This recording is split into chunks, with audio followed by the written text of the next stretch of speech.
Hi everybody, Ray here. You know, one thing I found that's a little difficult to keep organized in the garage is sandpaper. You have your larger sheets like this, you've got all kinds of different grits, you've got the smaller sheets like this, and they tend to get stacked up somewhere. You don't know what you've got, you have to search around and find it. I'm going to show you two ways to store these much more neatly and organized. One is just a little thing you can get from a dollar store. The second thing is I'm going to show you how to make a little caddy for this size sandpaper right here that you can put on the pegboard or somewhere on your workbench, so they're handy and ready to use whenever you want them. If that's of interest to you, you just stick around. I'll show you how I do it. A couple of neat ideas. And don't forget, if you like this video, hit that like button and subscribe.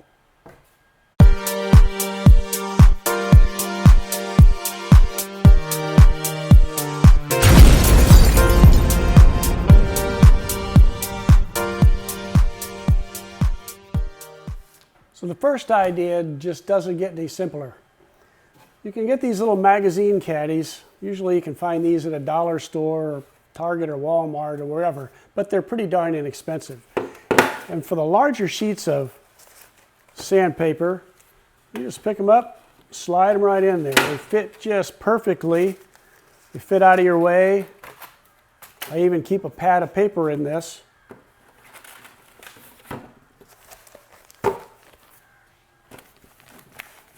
And there you go. Now they're all held together. You can leaf through them, see what size you want. Easy to find, easy to store, and they're not hanging out all over the place. That's idea number one. Idea number two takes a little more work, but it's going to be a good one too. All right, the second idea here is to make a caddy to hold this size sandpaper nice and neatly, either sitting on your bench, or in my case, I want to put it on the pegboard behind my workbench. Now you know how I am. I like to find ways to use up scrap. So I had this 1/8 inch thick plywood that's 5.5 inches wide. And I decided that if I wanted to hang that with something inside it, that would have to be at least 12 inches tall, so I could hang this on my pegboard and still be able to get my sheets in and out. For the front, I decided that I wanted this to be low enough that I could read the grit on the sandpaper, so I could easily thumb through here and figure out what I need. To make the sides, I just used some 1x4 pieces of pine. And there's two ways you could do this. One is you could just take the front and the back. You could actually just glue it to those 1x4s, making yourself a little box, glue a bottom on there, and you're good to go. In my case, what I decided to do was just to slice notches or grooves into my 1x4 that my sheets would, my sides and my bottom would fit into nice and neatly like that. And just to make sure you understand the dimensions, I made this side piece, or the front piece here, is 5.5 inches wide and 6.5 inches tall. My bottom piece, obviously 5.5 inches wide, and it's 3.5 inches deep. And that would fit right in there. And then my back piece is 5.5 inches wide by 12 inches tall. And that would fit in the back like this. So in order to have those fit, you need to cut these grooves into both sides of your 1x3s. And these 1x3s are 6 3/4 inches high, this way. So what you do is I just set my saw blade on my table saw over about 1/4 inch, and then I cut all these grooves, and you'll be able to see that in the video.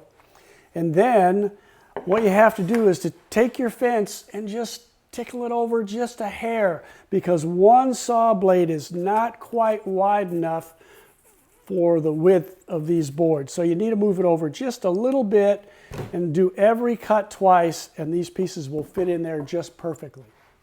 So once you have your front, back, bottom, and your sides all cut and ready to go with the grooves in them, It's not going to take much, just a little glue. I'm not even going to put it all the way longer, just a little dab in a couple of spots is all it's going to take because those boards fit in there pretty tightly.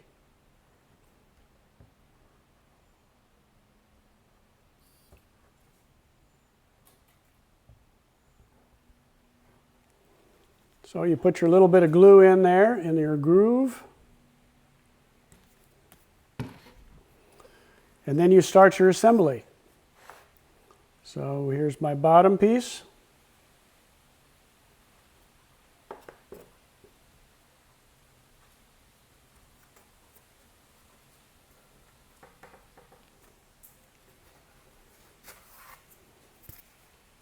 My front piece, and I'm going to make sure that I put on the inside any pieces, here's a label that I don't care whether it's on there and some writing. I'll put all that on the inside.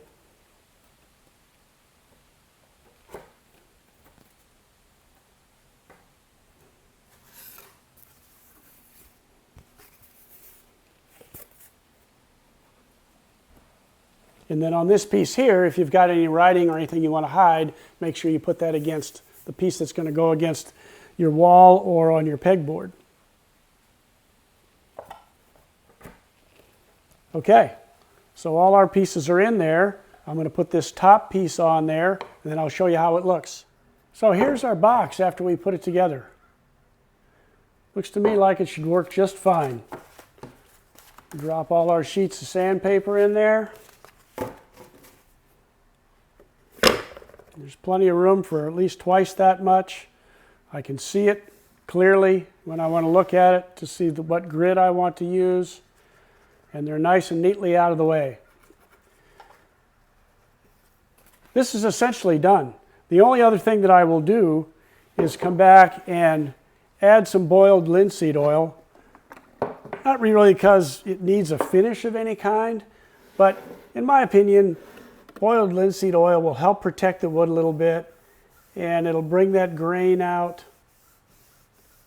And it's easy to apply. So hopefully you can see one side is a little bit darker from the linseed oil.